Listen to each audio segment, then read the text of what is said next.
Coach, obviously, I guess the big question just kind of where do you think Henry is in terms of his readiness to start on Saturday? I'm assuming probably pretty good the way he played last Saturday as well. Yeah, he played really well. He was ready when his moment came, and he answered the call. And that's one thing. It's a little different whenever you're the backup. And you kind of just on the fly, you just jump in there, and you don't have all week as a starter to think about the game and think about the game plan. But Henry's a veteran player. He's a savvy player. He's played a lot of football, and I said that when I got here through spring practice. He competed his tail off. He really competed with Tyler, step for step. I have a lot of confidence in Henry. I think the team has a lot of confidence in Henry, and you know, he went in, and the thing is, he doesn't get rattled.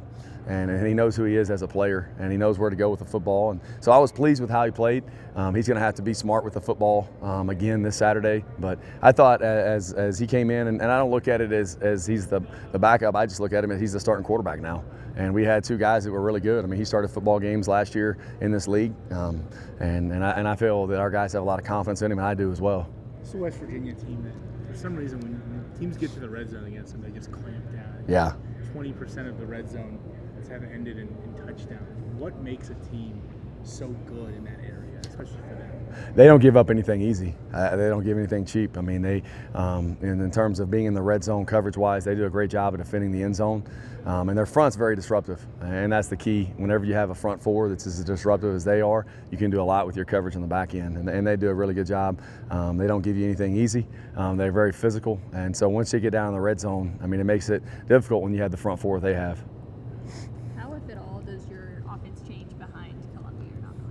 You know, you try to keep most of it the same. You know, I think some of the quarterback run game you still do.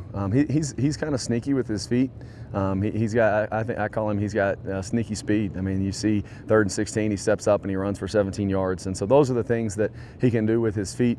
You know, you saw when he came in terms of making the quick decisions, getting the ball out of his hand and being accurate, he was able to do that. You know, so I think most of the offense is still going to be there.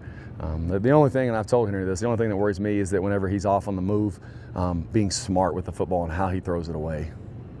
Is it easy to hold the offense accountable when, you know, it's easy to look at the scoreboard and say, well, the defense gave up 70. So at that point, what's the offense supposed to do? Yeah, that never crosses your mind. We should have scored one more point. I mean, that's from our standpoint. We should score one more point, whatever it is, you know, and we didn't score enough points. Do you anticipate using Donovan Smith possibly in any short yardage or goal line situations going forward? You know, we've gotten him some reps, you know, and he's running with the twos, as is Morton. The thing with both of those guys is they can get out and operate our offense, and Donovan's a talented kid. You know, really it was more with the helmet coming off and then him having to come in, and he's just standing over there cold, so you got to do something to help him try to be successful. So both of those guys, he and Barron, are both getting reps with the twos. What brought him into the game at that situation? Was it purely a situational area where you thought a running quarterback would be a better option, or where was that decision? Yeah, just with that play. Yeah, it was more of the play type.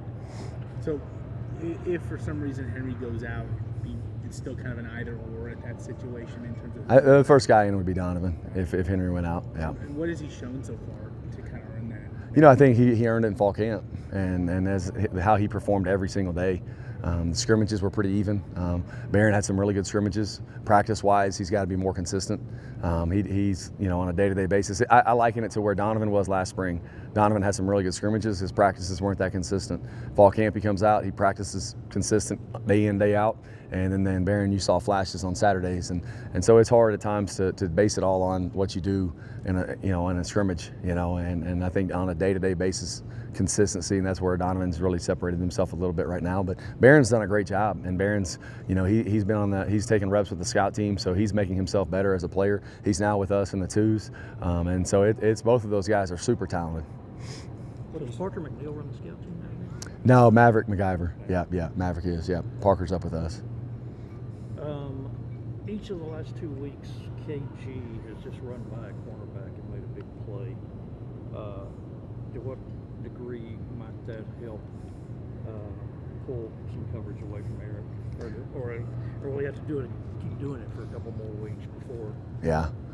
I think it helps. I mean, every little bit helps. I think 2 weeks ago, we got to get the tight ends more involved like we were 2 weeks ago, and I think that helps with Eric. And KG's got top end speed, and he's really got great feet. He's a really good route runner.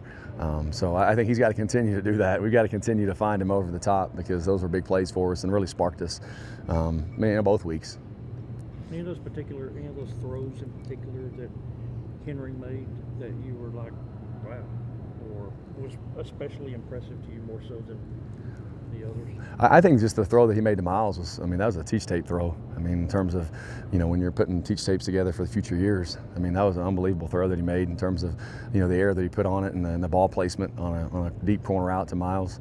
The throw to KG was really a teach tape as well because he put it out to the field where KG could react to it and go get it. So the thing about Henry is he knows who he is as a player. And timing and accuracy, and as you saw Saturday with the throws down the field, being able to push the ball down the field, he's able to do that.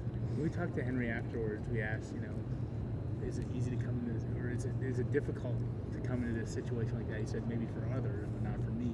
What about him? What in his makeup gives him that ability? He's just a pretty cool kid. I mean, he's got a little confidence, a little swagger about him, a big belief in himself, and he's just. Since I've been here, I've never seen him really flinch. So. What else stood out to you about West Virginia's defense just looking at the tape? Their front. I mean, you see them, my gosh, they're so active. I mean, especially you watch them Saturday night against Oklahoma. Their interior D linemen are slanting, they're moving, they're harassing the quarterback. Their linebackers have played a lot of football. I mean, a lot of those guys in the secondary feel like they've been there forever, and that's experience. And those guys, the coach, the defensive coordinator there, Coach Leslie, does a great job putting those guys in position. They're very, they're not a defense that just lines up in the same thing. They're very unpredictable in terms of what they do coverage-wise, and so that poses a problem for you in terms of trying to get into a rhythm. But so they're well coached in that front. It starts with their guys up front, and they're very active. Time for about two more. How important is it for you, even with Henry as a starter, to keep Tyler actively involved, even if it's in the quarterback meeting room or just areas in that way? Yeah, no, it's really important. And with any player that gets hurt, any player that gets injured, there's a sense of they're detached from the team, and so you have to make sure that they feel like they're still a part of what you're doing.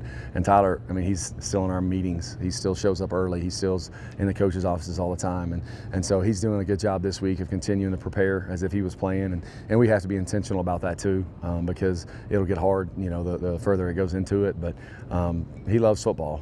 He loves being around practice. He loves being around his teammates, and I think it's a testament to his character in terms of how he's handled it. After a weekend where you kind of get the air knocked out of you, what have you seen response-wise so far in the first couple of practices this week as you head towards West Virginia from the team? Yeah, we saw some guys. We started practice really fast today. It waned a little bit after the initial first probably 10 minutes, and then the guys really rallied around, and we finished strong when it's good and good on good. We went at it, and that reminded the guys there's 8 games left. There's a lot of football season left, and We lost to a team that's pretty good. Are they that much better than us? Probably not. And we did a lot of things on offense to allow them to we never got momentum. We never played complementary football with the defense, especially early on. And when you're on the road early on, that's a big swing in momentum. And we didn't make the plays early on to give our guys momentum on really all 3 sides of the ball. And so it's all in the response. It's all in response as coaches and how we lead, how we teach, how we inspire. It was just unexplainable. I mean, obviously very disappointed in our performance, and man, our kids are way disappointed. They know we just had trouble communicating for whatever reason, crowd noise, whatever it is. I don't know. Big stadium. I don't know. I can't.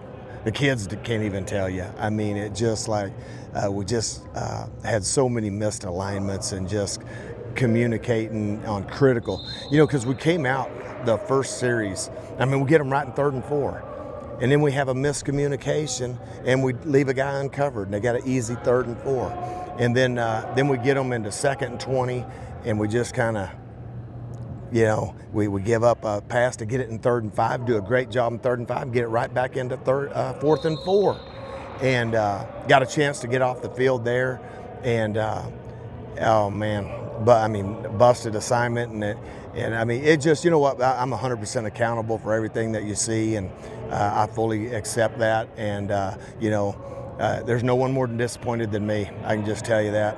Our kids, man, they had a good week of practice. I can't explain it. I just can't. And you know what went wrong, and I don't even think they can tell you. And but you know what? At the end of the day, I mean, it did shed some light on some things with a communication standpoint. We got to hold our guys accountable for getting themselves lined up instead of relying on other people to line them up. And so, you know, just one of those things that didn't show in the first 3 games, and then it raised its ugly head in Game 4 in a bad way. Coach, what's the conversation like then moving into this week? Kind of Yeah. trying to flush that one? Yeah, you have to. I mean, that's just the nature of this sport. I mean, my communication with our team was, at the end of the day, man, I just talked to them about, hey, affliction produces endurance. Endurance produces proven character. Proven character produces a belief and a hope, and you got to have a belief and a hope in each other. You got to maintain a belief in yourself, and then you got to continue to trust that our scheme works when we line up. I mean, you see it. There's times of just absolute, great execution, even in the first 3 games, and then you see lapses of breakdowns. So, you know, we just got to work through that and become a more mature defense and a more consistent defense. And if we can do that, we got a chance to continue to improve and win a lot of football games. What kind of hold does that injury to Muddy? You know, it's a violent sport, and, you know, you just got to have a next man up mentality.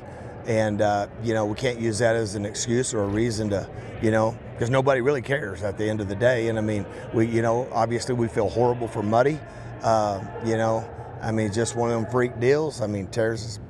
I mean, I don't know if I'm supposed to. Okay, yeah. I mean, yeah. I just feel horrible for Muddy because, golly, the presence that he brings to us on the field from just an intelligence and an experience standpoint. But you know what? We'll make some adjustments and move on and continue to play just like as if he were on the field. Who do you see kind of filling in for him? It'll be a combination of a couple of different moves, and I'm not real sure yet on exactly what direction I'll go until I evaluate practice Tuesday and Wednesday, and then I'll make a decision by Thursday. Hey, here's how we're going to go.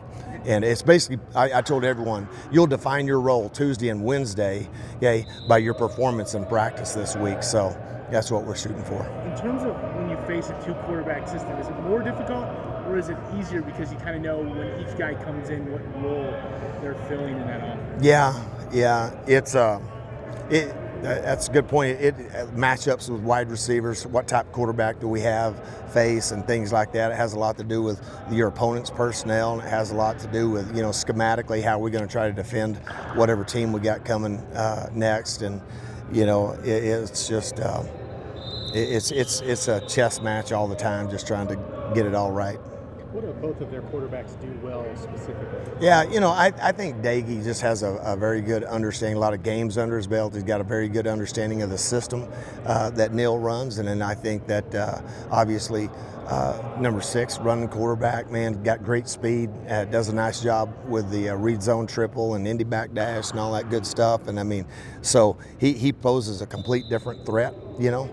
He's still a quarterback, so you can't treat it like Wildcat. You know, you still have to honor him as a thrower as well. So, and they got a lot of good pieces around them with, you know, with all those guys returning. They got really good receivers. I like all their receivers. They're, you know, they got big athletic receivers. They got explosive receivers. So I really like, you know, what they have and the challenge they present. Not technically a receiver, but a guy who's really good out of the backfield in that area. What makes Letty Brown so dangerous in that area of the game? You know, I think he just is one of those guys. I mean, one, he's got great hands, obviously, because they trust him in throwing the football. He's their 4th leading receiver. And he's dependable. You can just tell he's a guy that, I mean, he's a workhorse. I mean, they don't take him off the field. They don't rotate him at running back in the Big 12. That you don't see many teams doing that. He plays every snap, and I mean, and does a good job of it. And he's a threat not only running the football. Obviously, he's a north-south runner, and you know, he's tough and just durable. All the things that you want in a running back. What do you think the biggest key is to being able to, you know, stop the run this week and just kind of? Yeah, I just get back to doing what we do. I mean, just that's the thing that's so disappointing. I mean, we didn't even give ourselves a chance. I mean, we didn't even give ourselves a chance so many times. And I mean, that was the frustrating part. And you know, we'll get it fixed. I mean, we took a huge step today in the right direction, and getting all that corrected, and hopefully from this point forward, you'll see improvement. What have you seen from some of your older guys on defense, maybe leadership-wise, after coming off, disappointing loss like that? I mean, it's the same thing. I mean, everyone. I mean, there's no one more disappointed. Those guys are the guys that have put in all the work. You know, they know that they feel horrible, and as well. You know, I mean, we all do. I mean. It's just one of those things, but you can't just sit here and keep dwelling on and looking in the rearview mirror. I mean, you got to let it go, and that's what I told him this morning. I said to move forward and to move onward or upward toward anything in life, it doesn't matter. You got to let certain things go, and that's the same case here. I mean, you got to let it go, and you can't sit here and hang on to it and let it beat you twice. It seemed like on Saturday you had a lot of guys in position to make tackles, and Robinson and those guys were just bouncing off them. That's a tough one. I mean, I don't know what. Yeah, I know. There's a lot of plays where it's like they go for big plays, and guys were in position. Oh, right? I mean, we were fit up on him a couple of times, and you go, boom, yeah, we fit it up, and then all of a sudden, boom, there he goes, and you're just like going, I don't know. I those are things I can't explain. I mean, I can't. I mean, but at the end of the day, I mean, I tell our kids all the time, man, I give you 100% freedom. You go out there, it's your responsibility to play and perform, and man, I take bare responsibility for it. I mean, I don't know. I mean, you get to position, you just got to finish plays, and that I don't know. We hadn't well, and a lot of times too, Don. Really, that day you saw what? You saw more one-on-one block or one-on-one guys. One guy trying to tackle Eddie, where weeks 1, 2, and 3, you saw 3 and 4 guys there at the point of attack. And that's what I told him going in this game. I said the speed and the athleticism and the strength is going to be a little bit different. So, man, we got to create population to the ball carrier to eliminate those explosive plays. And it just, once it snowballs, it snowballs. And that's what happened. So, a fan question here, because after a game like Saturday, people want to know, you have a three down front, which obviously Devin's 280. And those guys are 300, and Tyree's 275 or 280. And then you walk up a linebacker a lot. So you got 4 guys on line. Yeah, and at times we had 5. Like when I bring Schooler off the field edge, and you got Merriweather. A lot of times, I mean, honestly, we were just getting outflanked with our initial alignment. I mean, and it's just. And our kids, I'm just like going, what's happening? I mean, I don't know. I mean, it was frustrating. I mean, just so frustrating. It was frustrating to them. It was frustrating to everyone. It's just hard to explain. I don't know if we'll ever be able to explain it. It ain't like, I mean, you can only put so many people up on the line of scrimmage without breaking yourself down in coverage. Right. And I was going to say. So the people who say you should run a 4-3 or something. Well, I think it's personnel driven. I mean, you say here we're playing 6 defensive linemen. So if you go to a 4-man front, okay, then you got to recruit to a 4-man front, and we hadn't been out to evaluate in the spring since 2019. So, I'm not using that as an excuse, but that's reality. I mean, we're not a 4-man front team. I mean, we're an odd front team, and it's been recruited out. They were an odd man front team before I got here, and so it's that's the personnel that we have. And you want to go 4 defensive linemen, now you're down to, oh boy, you got 2 backups. Okay, so that's the way I look at it. I look at it from a depth. I look at the big picture. I go from game 1 to game 13, all the way through a bowl game. And I mean, that's the way we try to build it, and I don't apologize for that. I mean, that's just who we are, and we committed to here's what we're going to do, and here's the way we're going to win. And if we'll execute, and I'm just telling you, we can execute out of an odd front.